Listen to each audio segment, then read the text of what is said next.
लेकर हम सब इस्तिकबाल कर रहे हैं यहाँ पर और जाएंगे सरकार को बोलेंगे कि अरेस्ट करो रामगिरी जिसने हमारे हुजूर मोहम्मद मुस्तफा सल्लल्लाहु अलैहि वसल्लम की शान में गुस्ताखी की। अरेस्ट करो जो बोला मस्जिद में घुस कर चून चून के मारेंगे, आएगा तो टांग पे, जाएगा तो ट्रेचर के ऊपर ही। दिखा दी हमने ताकत। हम चाहते संविधान देंगे अभी जाके। देश संविधान से चलेगा, कायदे कानून से चलेगा, किसी की दादागिरी से धांधली से नहीं चलेगा। अगर वारिस पठान बोलता तो अंदर जाता। आज तक सलमान अजहरी साहब जिन्होंने किसी का नाम लिए बिना अशार पढ़ा उसको जेल में डाल दिया, 1 साल हो गए, और उनको क्यों अरेस्ट नहीं करते? संविधान इक्वालिटी की बात करता है।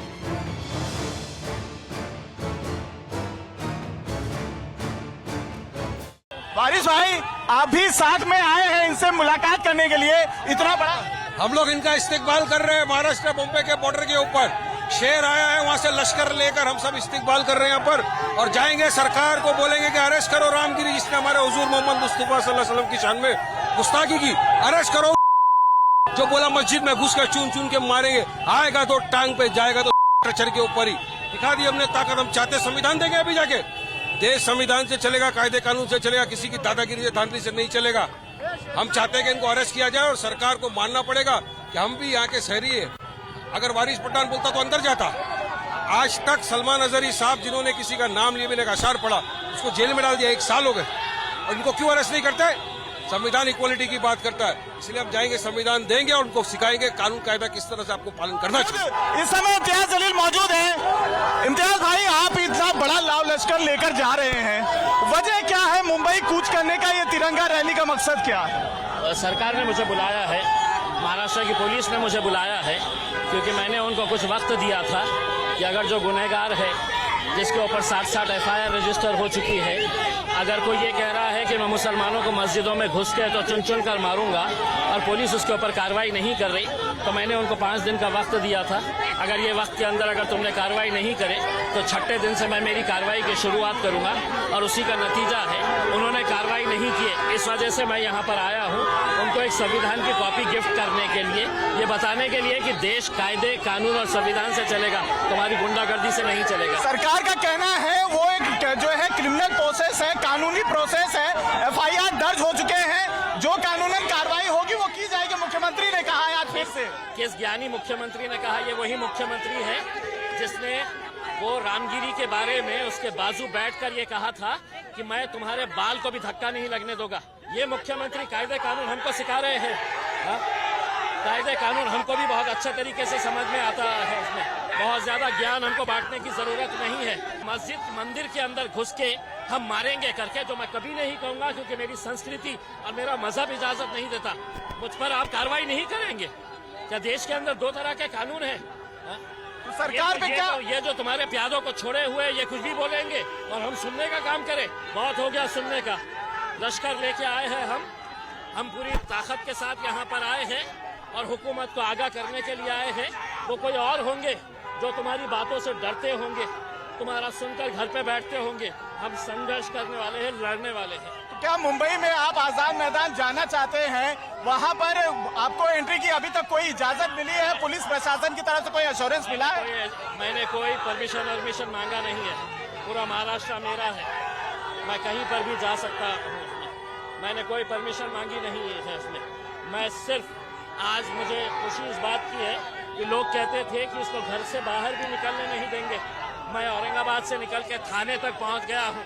वो थाने जो मुख्यमंत्री का घर है, यहां तक पहुंच गया हूं, इतना बड़ा काफिला लेकर। तो आप कह रहे हैं मुख्यमंत्री को चुनौती देने की कोशिश कर रहे हैं? नहीं दे रहे हैं। हम उनको एक संविधान की कॉपी लेकर आए हैं उनको देने के लिए कि साहब इससे देश चलने वाला है, संविधान से, दादागिरी से और आपका ये जो जाति धर्म के बीच में जो दरारें पैदा कर रहे हैं, दंगे करवाने की आप सोच रहे हैं, उससे देश नहीं चल सकता, राज्य नहीं चल सकता है। शिवसेना का ये कहना है, शिंदे गुट के जो नेता हैं उनका ये कहना है कि MIM और उद्धव ठाकरे के बीच में डील हो गई है, महाराष्ट्र का किसी भी तरीके से माहौल खराब करना है, इसी वजह से आप मुंबई की तरफ कूच कर रहे हैं, इतने बड़े लाव लश्कर, इतने हजारों की भीड़ लेकर। क्यों? अगर ये कार्रवाई कर लेते तो मैं भी आज घर पर बैठा होता। तुम कार्रवाई नहीं कर रहे हैं और मुझे ज्ञान दे रहे हैं कि हमारे इसके साथ समझौता, उसके साथ समझौता, हम अकेले काफी है, हमें किसी के सहारे की जरूरत नहीं है। तो ये शिंदे के जो पिद्दुआ बोल रहे हैं ना कि इनका सेटिंग हो गया, इनका ये हो गया, तो उनको एक बात समझ लेना चाहिए हमको किसी के सहारे की जरूरत नहीं सवाल इसलिए भी उठ रहा है भाई, क्योंकि आपने प्रपोजल एक दिया था महाविकास आघाड़ी को कि लोकसभा चुनाव में हमें साथ नहीं लिया, हमें बी टीम कहा जाता है बीजेपी का, हम दोबारा मौका नहीं देना चाहते हैं, हमें साथ में असेंबली इलेक्शन में ले ले। इसीलिए शिंदे गुट के जो नेता है वो सवाल उठा रहे कि कहीं कोई म्यूचुअल अंडरस्टैंडिंग। हमारे को आज तक कोई पॉजिटिव रिस्पांस नहीं दिया है, तो हम पूरी ताकत लगाएंगे महायुति को हराने के लिए भी। और महाविकास आघाड़ी अगर सीधे रास्ते पे नहीं आई तो उनको भी लोहे के चने चबाएंगे इंशाल्लाह। अब प्रकाश अम्बेडकर तीसरे फ्रंट की तैयारी कर रहे हैं, वो क्या करना है वो उनसे पूछिएगा। क्या आप तीसरे फ्रंट में जाने की कोई इच्छा का ऐसा कुछ? कोई आया हमारे दर पे तो हम कबूल करेंगे, किसी के पास अब जाएंगे आएंगे नहीं। अब आपकी ये पिक्चर क्लियर हो गई है कि MIM अपनी लड़ाई खुद लड़ेगी महाराष्ट्र में। देखिए अभी इलेक्शन डिक्लेयर नहीं हुए, अगर किसी को लगता है हमारा कुछ वजन है, हमारी कुछ ताकत है, तो वो आएंगे, बात करेंगे। ये जो आपका काफिला है क्या वाकई मुंबई जाके रुकेगा? क्योंकि मुलुंड टोल नाके पर पुलिस भारी जो है संख्या में वहां पर मौजूद है। उनका कहना है कि हमें परमिशन नहीं दिया गया है इम्तियाज जलील जी को और वारिस पठान जी को मुंबई में एंटर करने का। मेरा राज्य है, मैं भारत का नागरिक हूँ, कहीं पर भी जा सकता हूँ। तुम मेरे शहर में आए तो तुमको परमिशन की जरूरत नहीं पड़ती, मैं तुम्हारे शहर में आऊंगा तो मुझे भी परमिशन की जरूरत नहीं है, मैं कहीं पर भी जा सकता हूँ। आपको ये मतलब ये जो शक्ति प्रदर्शन हो रहा है इसको आप जायज समझते हैं? इतनी भारी संख्या में अगर लोग मुंबई में जाएंगे क्या हालत? ये सभी लोगों का गुस्सा है। सरकार ने बुलाया हमको दावत देकर, पुलिस ने बुलाई दावत देकर कि साहब हम कार्रवाई नहीं करने वाले हैं, तुमको आना है तो आ जाओ। तो मैं बोला लो मैं पूरी बारात के साथ आता हूँ, तो बैंड बाजा बारात लेके मैं आया हूँ मुंबई को। आखिरी सवाल, मुख्यमंत्री कैबिनेट मीटिंग ले रहे हैं, लगातार मुंबई के मंत्रालय में बने हुए हैं, क्या मुख्यमंत्री से मिलने की कोशिश होगी? क्या रूपरेखा होगी? संविधान की कॉपी आप लेकर आए जैसा कि आप कह रहे हैं। सुबह से उनको ये तो समझ में आ गया है, तो एक बहुत बड़ा काफिला महाराष्ट्र से निकला है उनको अपना कर्तव्य याद दिलाने के लिए, तो वो कर्तव्य याद दिलाने के लिए हम आए हैं। उनको समझ में आ गया है, हो सकता है मेरे जाने से पहले वो संविधान की कॉपी को धूल लग गई अगर होंगे तो पोंछ पाछ के पढ़ना शुरू कर दिए होंगे। आपने जवाब नहीं दिया, मुलाकात करेंगे सीएम से? अगर मुलाकात किसके लिए? उन्हीं के लिए आए हैं। हम तो चाहेंगे कि उन्होंने आए और ये पब्लिक को फेस करे। अगर सही मानों में मुख्यमंत्री है, सबके मुख्यमंत्री है, तो आए यहाँ के पब्लिक को भी फेस करे। ये थे इम्तियाज जलील, जिनका साफ तौर पर कहना है कि मुख्यमंत्री से मुलाकात करने के लिए ही ये पूरी की पूरी लश्कर इतने समर्थकों के साथ यहाँ लेकर पहुंचे हैं।